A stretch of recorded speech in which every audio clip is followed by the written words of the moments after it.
کے اندر، وزیرستان کے اندر اور دوسرے علاقوں کے اندر جو ان کی انٹرفیئرنس ہے اور جو لوجسٹک، فائنینشیل اور ٹریننگ وہ ٹیررسٹ کو پرووائڈ کرتے ہیں وہ سامنے لانی چاہیے۔ بحیثیت برطانوی پارلیمنٹیرین ہاؤس آف لارڈز کے رکن کی حیثیت سے آپ کیا رول پلے کر سکتے ہیں اس حوالے سے؟ یقیناً پاکستان ڈیبیٹس ہوتے ہیں، انڈیا ڈیبیٹس بھی ہوتے ہیں، کافی ایسے آپ کے کولیگز ہیں جن کا تعلق اوریجنلی ہندوستان سے ہے، وہاں برطانوی شہری ہیں، تو کیا ان ڈسکشنز اور ڈائلاگز میں جو کہ برطانوی پارلیمنٹ میں ہوتے ہیں، ڈیبیٹس جو ہوتے ہیں، وہاں پہ آپ ان چیزوں کو سامنے لائے ہیں؟ ملک صاحب، میں یہاں پہ ہاؤس آف کامنز میں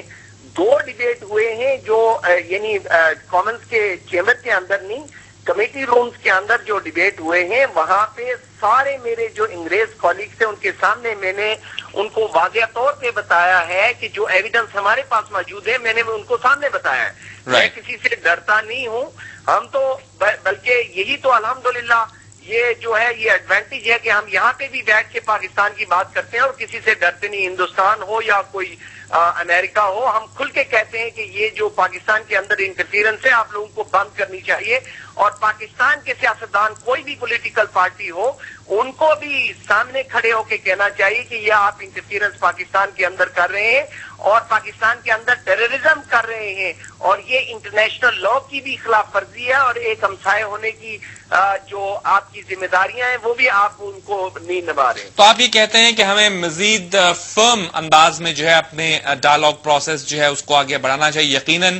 پیس کے متلاشی ہم ہیں، ہمیشہ ڈائلاگ کے ذریعے معاملات کو حل کرنے میں یقین رکھتے ہیں، لیکن جہاں جہاں پہ ایویڈنسز ہمارے سامنے آتے ہیں ان کو یقیناً منظر عام پر لانا چاہیے۔ اس چیز کو آپ سپورٹ کریں گے؟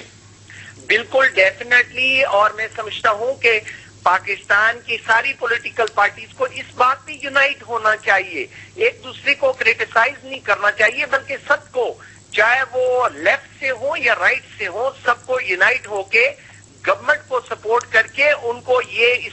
اس مسئلے پہ، اس ایجنڈے پہ بات کریں، اور اگر نہ کریں تو پھر ضرور کریٹیسائز کریں، لیکن ان کو پوری سپورٹ دیں، اور تاکہ یہ مسئلہ جو ہے اس کو آگے بڑھانے کے لیے، اور پھر مسئلہ کشمیر جب تک حل نہیں ہوتا انٹرنیشنل کمیونٹی کو بھی یہ بتانا چاہیے، اس وقت وار آن ٹیرر کبھی بھی جو ہے وہ حل نہیں ہو سکتی، جیت نہیں سکتے، کیونکہ پاکستان کی فوج کا جو کنسنٹریشن ہے وہ ایسٹرن بارڈرز پہ ہے، اور وہ اسی وقت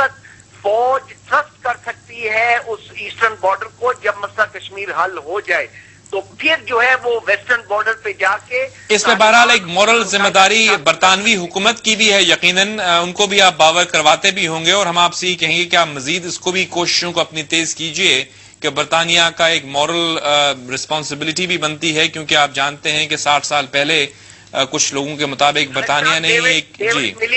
ڈیوڈ ملی بینڈ نے ہندوستان میں جا کے یہ بات کی ہے کہ جب تک مسئلہ کشمیر نہیں حل ہوتا اس وقت تک ساؤتھ ایشیا میں نہ تو امن ہو سکتا ہے نہ ڈیولپمنٹ ہو سکتی ہے، یہ ڈیوڈ ملی بینڈ نے، اور اس سے پہلے رابن کوک نے بھی جا کے کہا تھا، اور امریکنز کا جو اب بیان آئے ہیں اوباما کی ٹیم کا وہ بھی خوش آئند ہے۔ میں سمجھتا ہوں کہ انٹرنیشنل کمیونٹی پریشر ڈال رہی ہے، جس کی وجہ سے منموہن سنگھ جو ہے وہ مذاکرات کے طرف آئے ہیں۔ یقیناً یہ چیز آپ جو کہہ رہے ہیں اس میں یقیناً حقیقت ہے، اور میں جانے سے پہلے ایک ضمنی سوال برطانوی سیاست کے حوالے سے، آپ کے وزیر اعظم گورڈن براؤن کافی مشکلوں کا سامنا کر رہے ہیں، ایم پیز ایکسپینسز ہوں، یہ جنرلی ایک پاپولیرٹی نیچے کی طرف جا رہی ہے،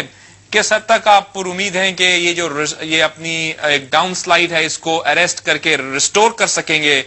آپ کی حکومت، آپ کی پارٹی اور آپ کے وزیر اعظم گورڈن براؤن؟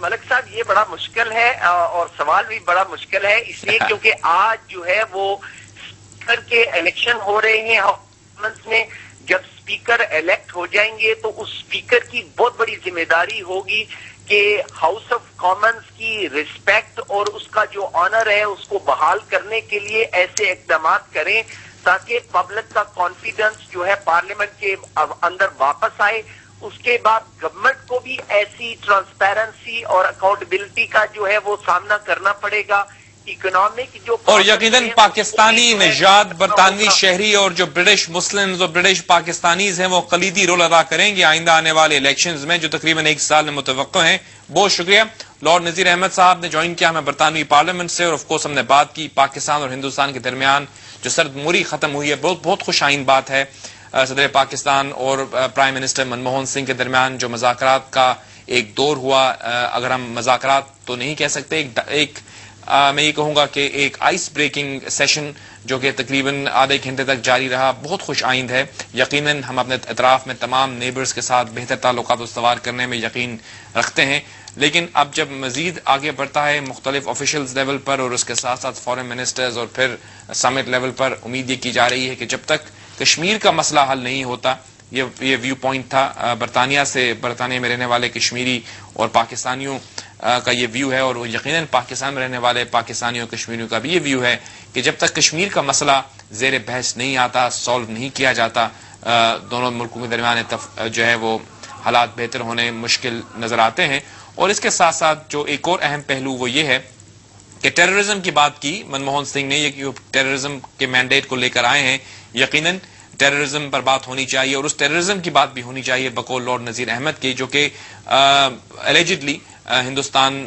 کی طرف فنگرز پوائنٹ ہو رہی ہیں، جو پاکستان جس طرح کا ٹیررزم کا آن سلاٹ ہمارے مختلف شہروں میں دیکھتا ہے۔ ان ایویڈنسز کو بھی منظر عام پر لانے کی ضرورت ہے، یہ توقع کی جاتی ہے آج کی حکومت سے کہ وہ اس کو منظر عام پر لے کر آئے۔ چھوٹی سی بریک لیتے ہیں، بریک کے بعد ہم گفتگو کو مزید آگے بڑھائیں گے۔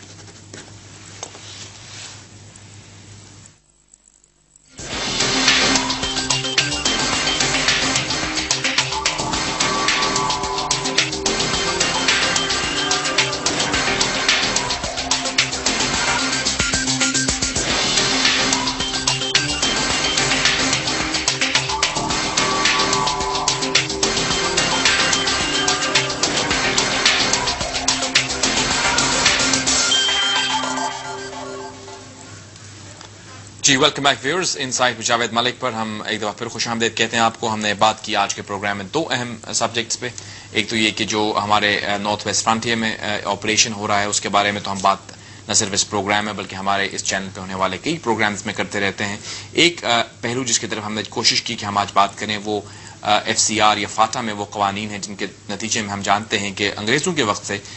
کچھ ایسے قوانین وہاں پہ لوکل کسٹمز کو ہم رسپیکٹ کرتے ہوئے مینٹین کر رہے ہیں جو آج کے دور میں غالباً ارریلیونٹ ہو چکے ہیں۔ کچھ مبصرین یہ سمجھتے ہیں کہ ایک ہی ملک کے اندر جب ہم ایک پیسفل سوسائٹی اسٹیبلش کرنے کی طرف پیش قدمی کر رہے ہیں تو غالباً وقت آ گیا ہے کہ ان کو بھی ریویو کیا جائے۔ یقیناً ریویو تبھی ہو سکتا ہے جب کہ کنسنسس ہو ہماری پارلیمنٹ کے اندر، اس کو بحث میں زیر بحث لایا جائے اور اس کے ساتھ ساتھ انٹلیکچوئل لیول پر ان لوگوں کو بھی شامل گفتگو کیا جائے کسی جرگے کی صورت میں یا کسی اور مشاورتی عمل کے نتیجے میں اس معاملے کو حل کیا جائے کہ کسی سوسائٹی کے اندر بھی آرمڈ جو لوگ ہیں ان کی کوئی گنجائش نہیں ہوتی۔ جس طرح سے وہاں پہ ہم دیکھتے ہیں کہ ابھی تو یہ معاملات ہم ریزالو کر رہے ہیں لیکن ان کو دور رس نتائج حاصل کرنے کے لیے ضروری ہے کہ ہم ایک یونیفارم لاز بنائیں جو کہ تمام ملک کے لیے یکساں ہوں۔ اس کے ساتھ ساتھ ڈائلاگ ٹوارڈز انڈیا کے حوالے میں ہم نے بات کی، اس پہ ہم نے بات کی سابق فورن منسٹر سے بھی اور برطانیہ میں موجود لارڈ نذیر احمد سے بھی۔ یقیناً پاکستان اور ہندوستان کے درمیان امن کے متلاشی نہ صرف ہم ہیں بلکہ پوری علاقے اور خطے کے لوگ جو ہیں وہ چاہتے ہیں کہ اس علاقے میں امن ہو، لیکن امن کے بھی کچھ اصول ہوا کرتے ہیں اور یقیناً پاکستان اور ہندوستان کے درمیان جو سب سے اہم پوائنٹ ہے وہ کشمیر کا ایشو ہے۔ جب تک اس کو زیر بحث نہیں لایا جاتا معاملات طے نہیں ہو پائیں گے۔ اور جو منموہن سنگھ صاحب نے یہ کہا گفتگو کے دوران کہ میں ٹیررزم پر بات کرنا چاہتا ہوں، کچھ مبصرین اس کا خیر مقدم کرتے ہوئے یہ بھی کہتے ہیں کہ جو ایلیگیشنز ہندوستان کے حوالے سے ہم دیکھ رہے ہیں کہ پاکستان میں ٹیررزم کے اندر انوالومنٹ نظر آتی ہے، اس پر بھی